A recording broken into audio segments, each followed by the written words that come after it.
Hello, welcome to 1 Hour SaaS. My name is Mubashir Iqbal, everybody calls me Mubs, and I am building a SaaS business in just 1 hour a day. This is video for hour number 24, so we've kind of got to the end of the first day of work on Podcast Ping, which is an uptime monitoring system just for podcasters. Today I worked on splitting the domain or splitting the application across multiple domains. So why do we do that? It's not required, but it's kind of recommended so that when you have your SaaS application, run that from a subdomain, and then it allows you to easily separate like the marketing / landing page, the blog, or any custom landing pages that you want to just occur to sort of podcastping.com / whatever the URL is that you want to use. That's one that's better for SEO. You can have the blog on that, so podcastping.com / blog could kind of live there, and it allows you to kind of run those on separate tech if you want to. Like if you want to run your blog on WordPress, you could do that, and you could just run that whole marketing stuff out of that. Or if you want to do it as a static site with a static site generator, you could do that as well. And then the actual application, the actual SaaS application itself, you run on a subdomain. In the vast majority of cases, it just ends up being app. So we're going to have app.podcastping to kind of make that stuff work.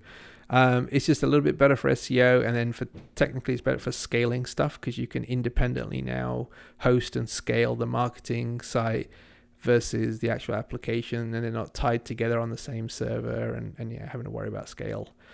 Now for the MVP and stuff, they will all be running on the same server, so we're not going to be really taking advantage of that, but we're setting up the infrastructure now so that if we get to scale, we don't have to do a major overhaul of SEO and add redirects and do all that kind of stuff.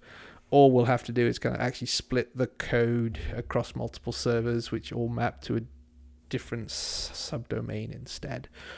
But in terms of coding, it's all fairly straightforward. Laravel has support for subdomain routing, and so that was kind of all that I did today, was just kind of figure out how we were going to manage that. I did also move the Stripe hooks into its own subdomain as well, so that's something that we could run independently of the application as well. So yeah, it's all just putting stuff into place that it's all going to point to the same server right now, but it's easier to kind of scale it out without having to reconfigure any of this stuff when we get to the point where we do want to split them out. So yeah, so we have a subdomain for hooks, and right now it just responds to the Stripe hooks, but if there's other things in the future that we want to do, we can do that too. Then we have the app subdomain, so all of the stuff that we did for billing and managing podcasts and things like that it's all in here, and then the actual marketing site, the landing page, eventually we're going to add a blog and all that kind of stuff, will all be down here. So but right now it's just the home page, and so yeah, you can kind of see if I go to Podcast Ping, it's right there. And then if I want to go to here, this is now app.podcastping, takes you to the dashboard, and you can manage your team settings, all that kind of stuff from the app subdomain instead. So everything just works off of that splitting of the subdomain and moving the appropriate routes into the appropriate place.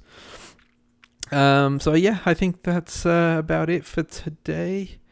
Just kind of ran through that and just kind of made sure we set things up for the future, really. I think starting tomorrow, I'm going to really just start thinking about the UI and the user. So we're going to start by setting up the homepage and kind of running through what a user flow would normally be. I didn't want to do that before I split the domains, just in case there was some issues. So that was kind of why I did it in this order.